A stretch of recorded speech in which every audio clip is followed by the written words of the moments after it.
The Trip to Bountiful is a play from 1953 written by Horton Foote, a playwright that is specialized in relatable stories of the American South. Theater Coppell brought The Trip to Bountiful to life in August of 2025. I played Ludie, the son of the main character, but let's meet a few of the other cast and crew. I'm David Willie. I'm the director of this wonderful show. This is probably my fourth show that I've directed here at Theater Coppell that I've been involved with some 20 years.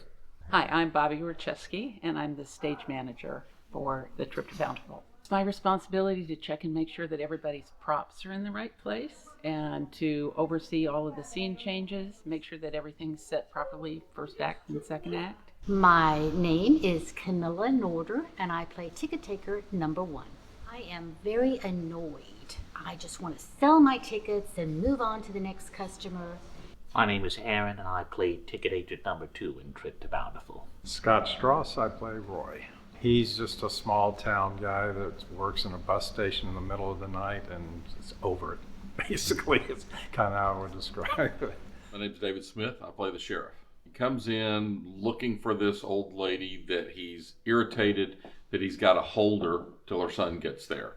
And as he talks with her, you have a break and you assume that that's where he really gets to know her. And rather than thwarting her plans to go back to her home, he facilitates her plans to go back home.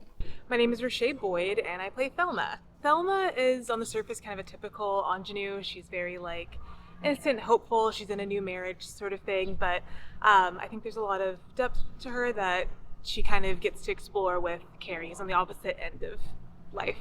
I'm Kate Martin, and I play Jessie Watts. People would probably describe her as difficult and almost like the antagonist of the show, but I think she's multi-layered and is more complex than people give her credit. I'm Judy Sizemore, and I play Carrie Watts.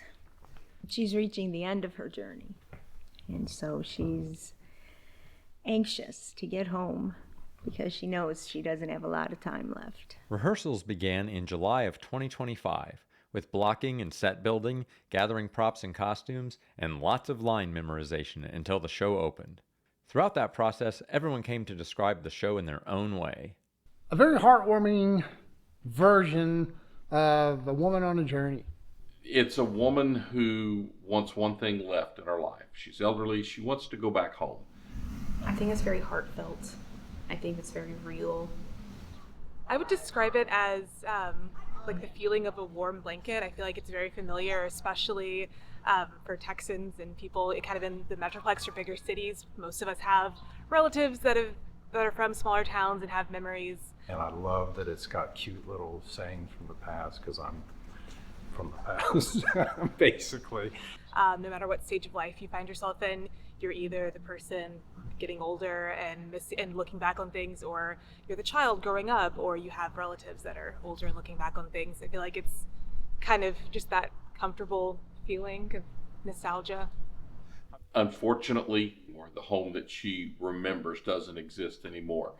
But she doesn't know this, she doesn't believe it, she doesn't accept it, one of those. And she goes through some plans to sneak away from her son and daughter-in-law and head off to Bountiful. The rest of the story is just her adventure of getting there, the people who come into and out of her life that have an effect on her, and she has an effect on them. But I think he's really hit on so many tender things for people, so many things that are close to our hearts, but he doesn't come right out and hit the audience in the face with it. It's all very subtle and very natural, the way we all are living our lives, and it affects the audiences deeply, and I love that. A lot of things that we all do. We think about the house we grew up in, the school we went to, our friends from third grade, that sort of thing. And so this is a little story of a lady trying to get that back. It is a journey, the whole thing, from beginning to end. Between rehearsals and performances, we ran the entire show over a dozen times, so we each walked away with our own favorite moments. I love the spat over the recipe card. The whole thing is touching and funny and sad and mean and sort of covers the gamut of emotions. and really talented actors. When I tell her that I will not cash her check, because it's against the rules. I can't cash checks. I like the exchange between ticket agent number 2 and Ludie when he sees the handkerchief and is wondering about his mother. I think it's a rather funny moment, even though it's not necessarily a comedy play. That I fall asleep all the time and get bothered when people are interrupting my sleep, basically. There are the moments with my Ludie son. I love the tenderness between us. I actually have a son, and so it hits close to home for me, and I enjoy those a lot. Some of my favorite moments are actually in the first scene when me and you are on the bed and we were talking. That sounds bad. But I feel like that's a chance that I get to show that Jessie May she does love him and she is caring. My favorite moment is my very first scene in the show. I'm sitting on the bench at the bus stop and I am interrupted from my reading by 3 different characters, all kind of wanting something different. I'm interrupted by first Carrie, who comes in and kind of small talks about, visiting Bountiful, and then later her son, who's looking for her, and her daughter-in-law, who's complaining about the search for her, and kind of that running almost bit of like she's trying to read and all these different people in the family are talking to her and none of them really know what the other is talking about. But I think my favorite line is the very last line when I tell her I'm glad I could oblige, because she's thanking him for taking her to her own homestead and the conversation they have while they're there. I think it's when she finally comes home. She walks out there, she sees the house for the first time, and it all comes back to her.